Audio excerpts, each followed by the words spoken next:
ट्रस्टियों ने विश्वासघात नहीं किया है, ध्यान रखना।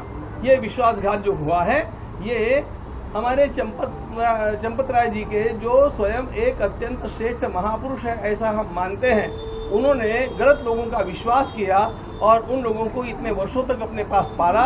उन लोगों के द्वारा किया गया ये ट्रस्ट का विश्वासघात, वो उन्होंने अपनी कल्पना से दिया होगा। महाराज जी, कुछ लोगों का आरोप है कि कुछ लोगों ने चंपत राय जी से शिकायत की, फिर उन लोगों को काम से हटा दिया गया। वो लोग ये प्रश्न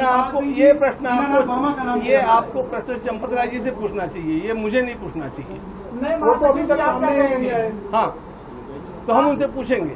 एसआईटी का अंतरिम रिपोर्ट आया है, एसआईटी का पूर्ण रिपोर्ट आएगा। एसआईटी जैसा निश्चित करेगी और सरकार या न्यायालय जैसा निश्चित करेगा, वैसे वैसे होता रहेगा, वैसे वैसे होना चाहिए। और जो भी अपराधी होंगे उनको दंड मिलना चाहिए। अयोध्या के साधु संत मुझ पर क्या सवाल उठा रहे हैं? मेरी जितनी जिम्मेदारी, मेरी बात सुनी नहीं, सुनो मेरी बात ठीक से बोलो। मेरी बात नहीं सुनी जाती थी ऐसा मैंने नहीं कहा है।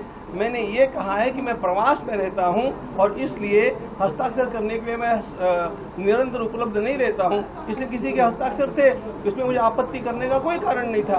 अभी के ट्रस्ट के निर्णय के अनुसार ये अंतरिम है, ये आगे ट्रस्ट के निर्णय के अनुसार परमानेंट भी हो सकती है, लेकिन आज की स्थिति में ये अंतरिम है। महाराज जी, चंपत राय और मिश्रा जी ने कहा, ये कह के इस्तीफा दिया कि जांच पूरी हो जाने तक हम पद पे नहीं बने रहेंगे। आज उनका इस्तीफा मंजूर हुआ है, तो क्या जांच पूरी होने, फाइल क्लोज होने के बाद उनके ट्रस्ट में वापसी का रास्ता खुलता है? ऐसी कोई बात नहीं। एसआईटी जिनके खिलाफ कार्रवाई करने के लिए कहेगी उनके खिलाफ कार्रवाई होनी चाहिए।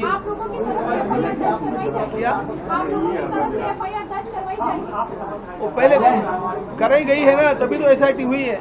दिनेंद्र दास जी महाराज आज उपस्थित थे और उनके कहने के अनुसार और ट्रस्ट के निर्णय के अनुसार गोपाल राव जी अभी इसमें नहीं रहेंगे। महाराज जी, क्या एसबीआई से जो करार चल रहा था वो भी बंद हो जाएगा? हाँ, वो एसबीआई से एसबीआई बैंक की भी तो संलिप्तता है, कहीं ना कहीं बैंक की भी लापरवाही है, करार बंद हो जाएगा। बैंक की जिम्मेदारी ये निर्णय मुझे अकेले को करने का अधिकार नहीं है, ये ट्रस्ट निर्णय करेगा।